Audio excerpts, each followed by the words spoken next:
दिवसेंदिवस बदलत असलेल्या हवामानामुळे राज्यातील खरीप आणि रब्बी पिकांचं मोठ्या प्रमाणात नुकसान होत आहे।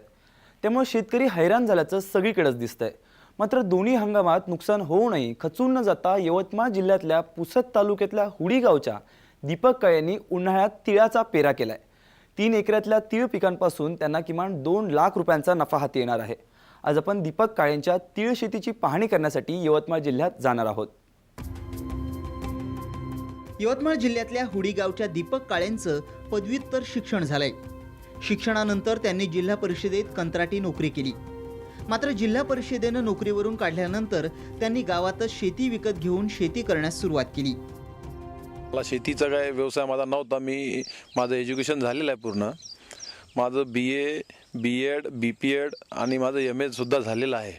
पण मी नोकरी बरेच वेळा शोधली, पण नोकरीमध्ये मला काही यश लाभलं नाही, कारण की जे B.Ed आणि B.Ped मध्ये जे आहे ते 10, 20 आणि 22 लाखाच्या कमी कुठं नोकरी लागत नाही प्रायव्हेटमध्ये, शाळेमध्ये। आणि मी नंतर मग B.Pedच्या बेसवर मला अंशकालीनचा जॉबसुद्धा लागला होता जिल्हा परिषद कन्या शाळेमध्ये। पण तिथे आमचं 1 वर्ष जवळपास आमचा जॉब चालला। नंतर गव्हर्नमेंटनं आम्हाला डिस्क्वालिफाय केलं। गेल्या काही वर्षात खरीप आणि रब्बी हंगामात कोणत्या न कोणत्या कारणामुळे शेतीचं सातत्यानं नुकसान होत आहे। शेतीवर येणाऱ्या या सततच्या संकटांनी दीपक काळे त्रस्त होते। यंदा देखील खरीप आणि रब्बीत कोणतंच पीक व्यवस्थित हाती न आल्यानं त्यांनी उन्हाळी पिकं घ्यायचा निर्णय घेतला। मग काळेंनी उन्हाळी तीळ पेरण्याचा निर्णय घेतला।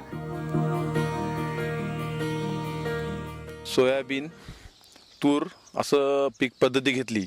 पण यावेळेस सोयाबीनवर थोडासा मोजॅक नावाचा रोग आल्यामुळे सोयाबीन एवढं काही छान झालं नाही। मला जवळपास 4 एकर सोयाबीन आणि तूर होती, पण सोयाबीन काही विशेष झालं नाही। मला या 4 एकरामध्ये 8च पोते सोयाबीन झालं, ते सुद्धा एवढं काही व्यवस्थित नव्हतं। त्यानंतर तूर होती, तूर थोडी बहुत व्यवस्थित झाली मला। त्यानंतर मग मी तूर काढल्यानंतर जवळपास जानेवारी महिन्यामध्ये, जानेवारी 25ला मी तिळाची पेरणी केली। तीळ मी मागच्या वर्षीसुद्धा घेतला होता। ऊस काढल्यानंतर जे ऊसाचे टिपरे असतात ते टिपरे मी काही वेचले नाही, काही नाही।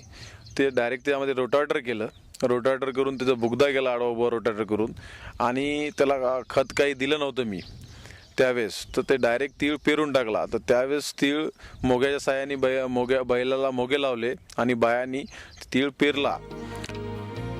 तिळाची पेरणी करण्यापूर्वी त्यांनी आपल्या शेतकरी मित्रांचा सल्ला आणि मार्गदर्शन घेतलं। तिळासाठी त्यांना फारसा खर्च येणार नव्हता। विशेष म्हणजे पाणी उपलब्ध असल्यानं त्यांना तिळाचं उत्पादन घेणं शक्य झालं। तिळाबद्दल चर्चा केली की तीळ हे पीक लावायला चांगलं आहे, आणि ज्यावर्षी वन्य प्राण्याचा जो त्रास आहे, पाऊस, इलेक्ट्रिक लोड शेडिंगचा प्रॉब्लेम आहे, अशा याला म्हणून मग त्यांनी एक तर यावर्षी तिळाची लागवड केली। वेस्टर्न 11 तीळ लावला त्यांनी, मागच्या वर्षी लावला होता। अशा बऱ्याचशा लोकांनी यावर्षी तीळ वाढवला।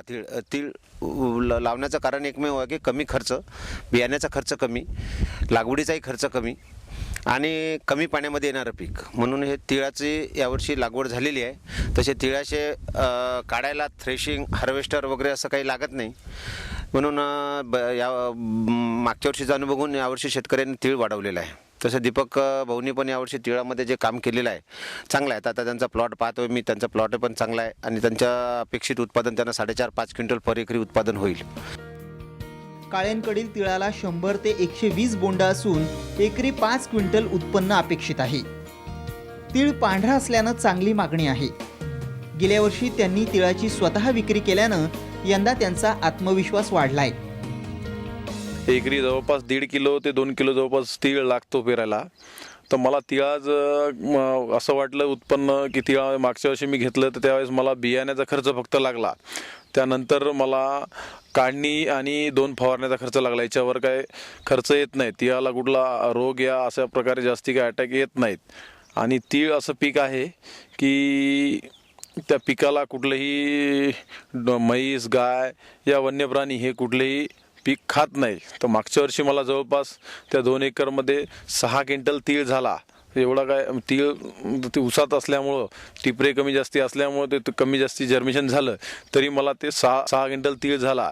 तर मग तो तीळ मी मागच्या वर्षी 150 रुपये किलोनं पॅकेट करून विकला. पूर्वी तिळाचं पीक हे 8 तास घेतलं जायचं, पण आज हे पीक अनेक शेतकरी मुख्य पीक म्हणून घेत आहेत. त्याचा फायदा दिसून येतोय. यंदा काळे यांना जेमतेम 3 एकरात 3 महिन्यात तिळापासून किमान 2 लाख रुपयांचा नफा हाती येईल अशी अपेक्षा आहे.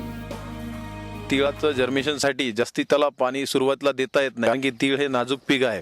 जे वर्ष गायचे जे निघायचा जो वेळ असतो, पिरियड असतो, तो बारीक एकदम असतो. त्याच्यावर थोडी माती जास्ती पडली तर तीळ जर्मिशन होत नाही. पेरणीचा खर्च आणि पूर्ण 3 एकराला 10 ते 12 हजार मला खर्च लागेल. आणि मला जर भाव अपेक्षित भेटला 150 रुपये किलो प्रमाणे, मला यावर्षी 2 ते 3 लाखाचा तीळ होणे अपेक्षित आहे. आज बाजारात तिळाच्या तेलाला मोठी मागणी आहे. तिळावर प्रक्रिया करून तेल किंवा इतर पदार्थांची विक्री केली तर त्यापासून जास्त पैसे मिळतील अशी अपेक्षा आहे. आज देशात मोठ्या प्रमाणावर खाद्यतेल आयात होत आहे, म्हणजे देशातल्या शेतकऱ्यांना तेलबिया उत्पादनात मोठी संधी आहे.